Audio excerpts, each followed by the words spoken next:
going to earn 7.5% instead of that 7.1 or the, actually what has happened is it's been less than that, more like 6.9% that's been being earned, so that there is a continuation of deficit and a continuation of the problem, and nobody's actually stepping into the to the position of we're going to do something about this. And anyways, I don't know why I got on that little high horse there, but that just seems to be one of the secondary problems that we're having here is that there's just nothing being done. I want to reference an article that was on CNBC here. I just want to read this, and it's talking about it's 6 countries with the biggest pensions, including the U.S., Canada, U.K., Netherlands, Japan, and Australia, as well as the 2 most densely populated countries in the world, China and India, would face a retirement savings gap in excess of $400 trillion in 2050, up from around $70 trillion in 2015. So 35-year movement pieces. Seth talking about the rising gap that continues compounding on us. And we talked about, one of our other shows, I think it was last week's show, actually, we talked about how the aging population is not just a U.S. issue, it's a global issue. Sure. There's a declining number of youths and there's a increasing number of retirees across the globe. And so this is not just something that's affecting us directly.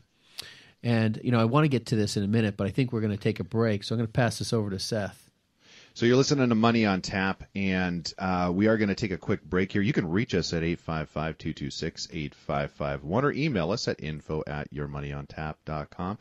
And right now we're talking about pensions and the problem in our current pension systems, and we will be right back.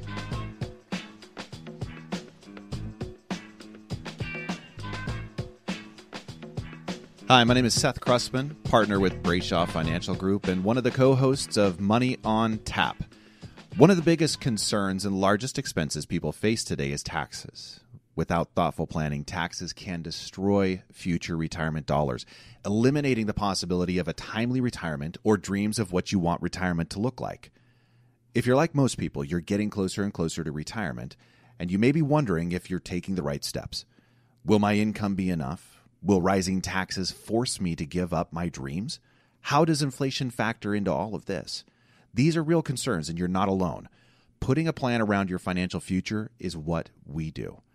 If you have questions when it comes to your financial security, and if you're looking for a personalized solution, contact us at Brayshaw Financial Group, 855-226-8551.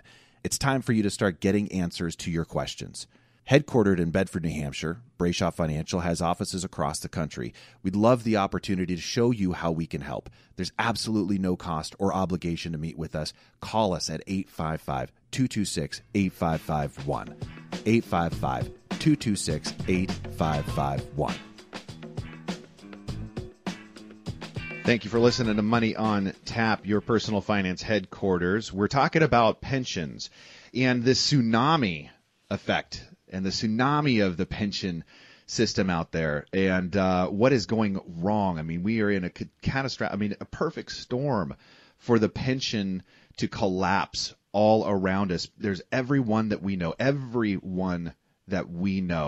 has or knows somebody that has a pension in place and can be affected by the possibility of cuts in those programs or just the removal of what we've classically relied on in our American retiree type of a system. Yeah, so Seth, I was just talking about this $400 trillion excess gap in retirement with those 6 countries.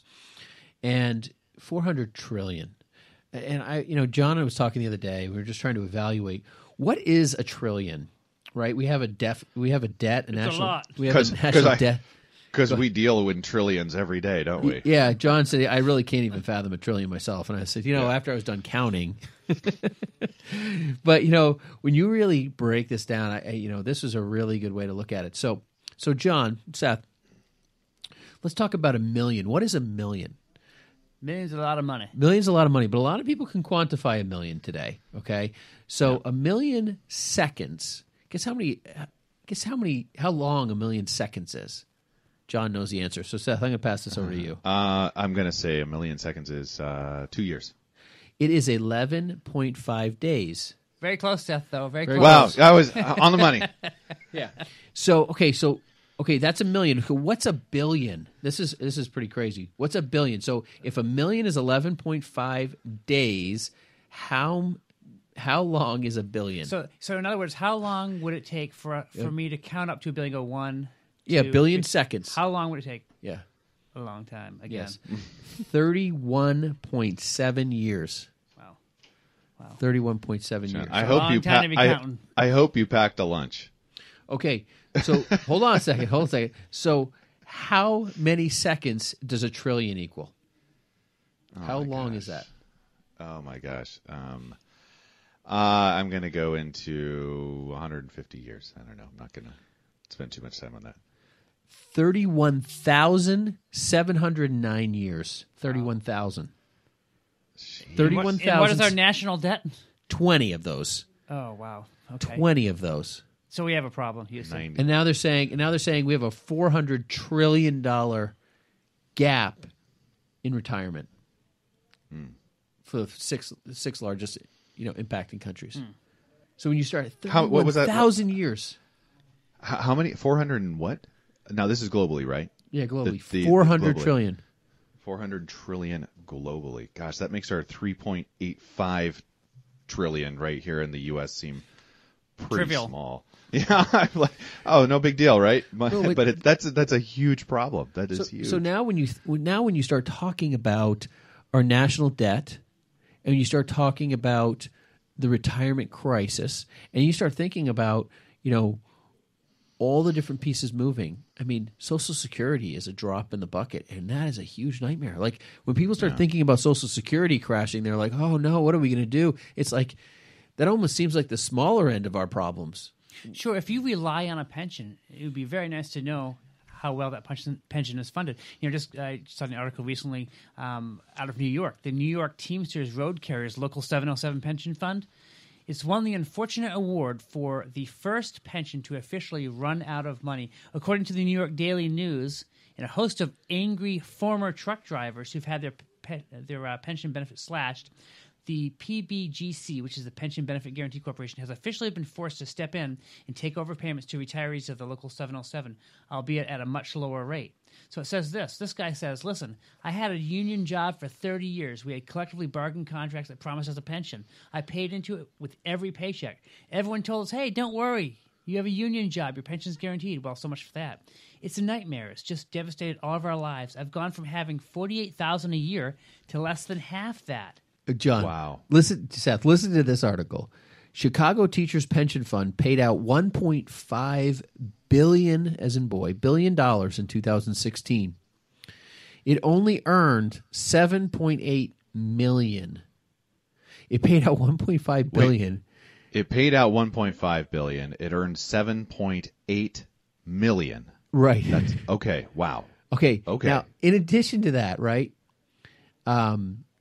the Chicago Teachers Pension Fund, it cost the Chicago Teachers Pension Fund $35.8 million in investment expenses to earn the $7.8 million. That makes sense. That makes perfect sense. I mean, if they didn't spend that, what was it, 35 million, 37 million? Yeah. Then they probably, wouldn't have earned a dime. $35.8 million is what they spent to get $7.8 million, and they pushed out $1.5 billion. Wow. They actually that's a loss of $28 million. Not separate. I mean, just the simple math between fees and so forth. Chicago. Not, I heard about Chicago. Chicago has 19 years of unfunded liabilities ahead of it as far as their deficit is concerned. So Yeah. think about that. 19 years. Yeah. So what's happening in some of the U.S. cities, like Detroit, Puerto Rico, U.S. territory, but they are claiming bankruptcy, and they have pension obligations of $1.23 billion. So these are areas, I think, in most of our minds, most of our thinking, that we say this is going to be okay. we kind of let down our guard and we think, okay, well, we've done the work. We're trusting these organizations. We're trusting, these systems to do what they said they're going to do and to perform. And the truth is that there's nothing. I mean, we deal with this all the time. We can't say guaranteed here on the air, like, oh, we can't talk about something and say, well, there's a guarantee that goes with that. I mean, that's, based on the claims paying ability. I'm gonna get a red flag all over the place for this. Claims paying ability of the blah blah blah. So I mean, there's areas that we try to even work in to try to create some security as well. But these are massive organizations that have just told people that we're going to take care of you, and you know what? It's lulled people to sleep. A massive generation of people that are being lulled to sleep with guarantees, and at some point in time, it makes me angry.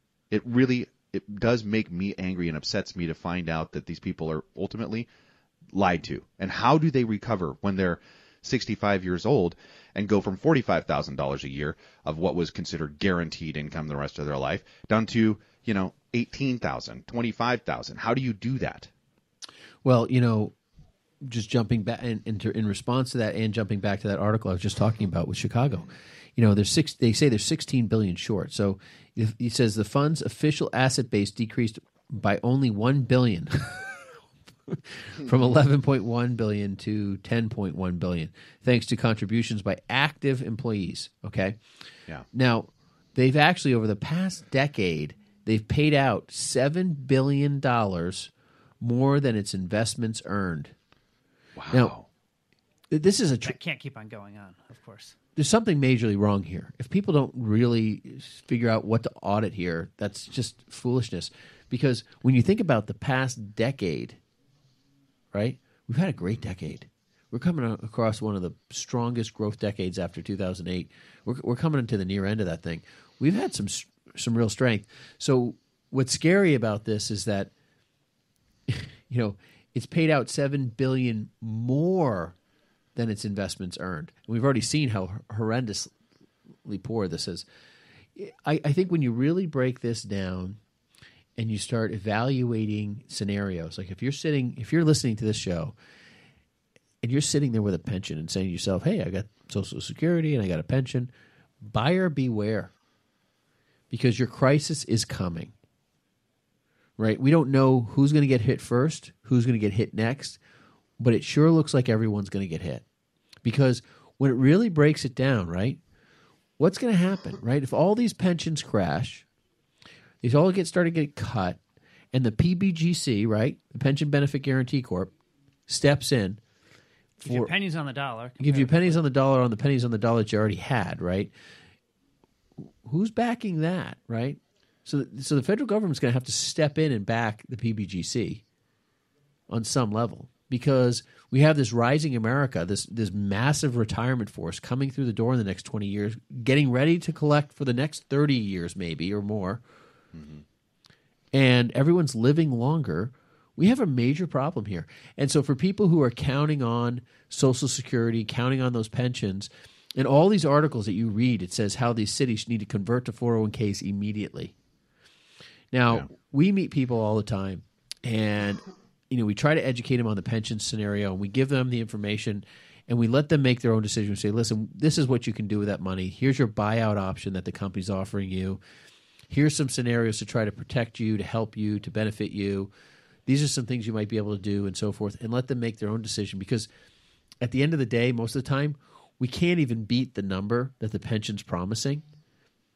Right? Because they're offering a cash value for how much assets they actually have. Sure. So the income might be a little bit lower. Right. Yeah. You're saying to them, listen, you're going to have a lower income if you take this. But at the end of the day, is that really true?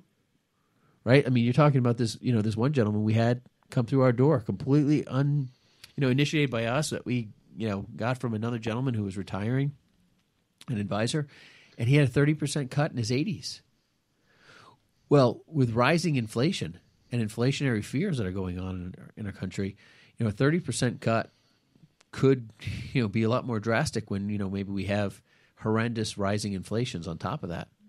So what's the solution for us? What do we do as advisors to help people with that? Well, one of the things that we're here to do is to help you build your own pension. I mean, if you have a pension right now,